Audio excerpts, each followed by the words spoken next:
Okay, well, for today's little bit of retro tech, we have this.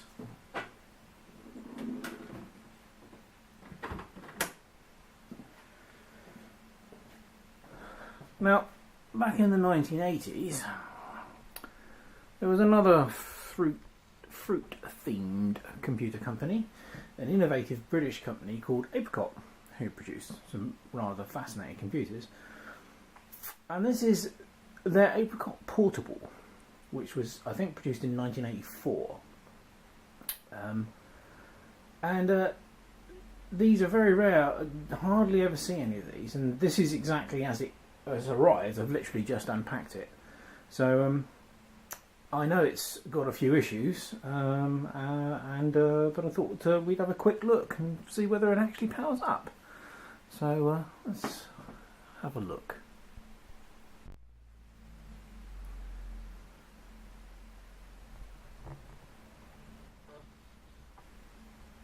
Now, there was definitely something rattling around in here, so I'm a bit concerned about how this is all going to come out.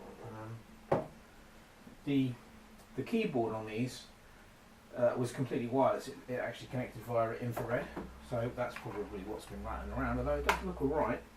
I also discovered this, which was the batteries for the keyboard, which unfortunately are very definitely seen better days. So that's the keyboard, and this is the actual unit itself, which is quite a fascinating device and very heavy.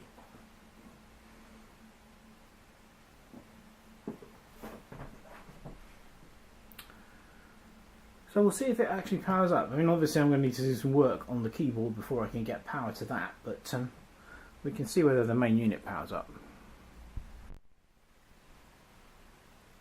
Right, well, since the last little clip was shot, I have actually repaired the keyboard, and it is, to the best of my knowledge, working. And I have tried the main unit, and it does power up. So here you can basically see what it does. It takes a while for the LCD screen to come up, but it does actually boot and power up. See if we can punch in on the screen a bit so you can see what's going on. Okay, I don't know how well this is going to show up on the camera, but this is basically the boot screen. You have an alternating arrow and hand which points to set date and time, and the set date and time function is on the keyboard. If I press that, it brings up this along the bottom here. I'm not again sure how well you can see that, but you can set the date and time using the numeric keys.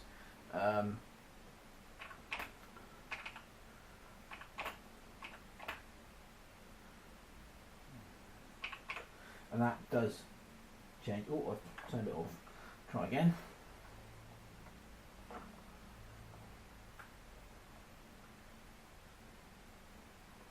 Oh, come on. Right, there we go. So,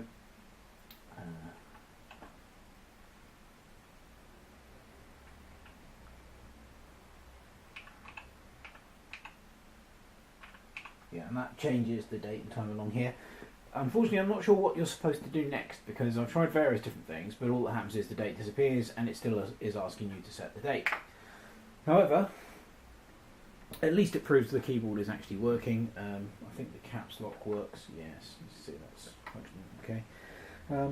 But until I get a bootable floppy for it, I'm not really going to be able to do much more with it. But we will have a look at the back and the side so you can see the port layout.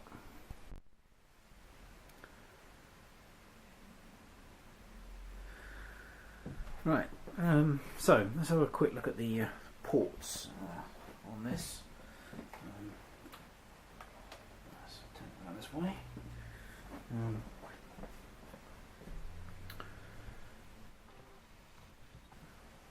Yeah, so there was the 3.5-inch floppy drive. So initially I couldn't get the floppies to sit in it properly, but I actually had the case off and it just needed slight adjustment, and now the floppies will go in, but fortunately I don't have one that will work with it at the moment. On the back, I've taken the this normally has a cover which sits over it like that, which shows the various ports that are available. So if we can just close in on that a little bit.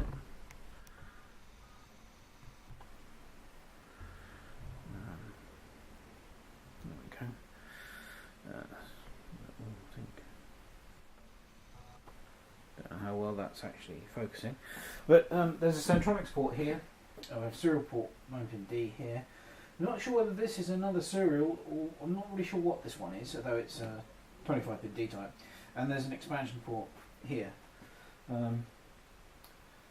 And then there is one other strange port. I don't know whether you can see this.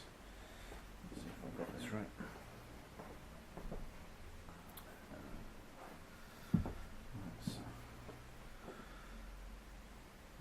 Need to block it up with me so that you can see it clearly. Just hold it. Just here, there is a very small, I think 3.5mm jack plug socket. So, and I'm not actually sure what that's for either. Maybe a headphone output, earphone output perhaps. So there's not an awful lot of information about these online really.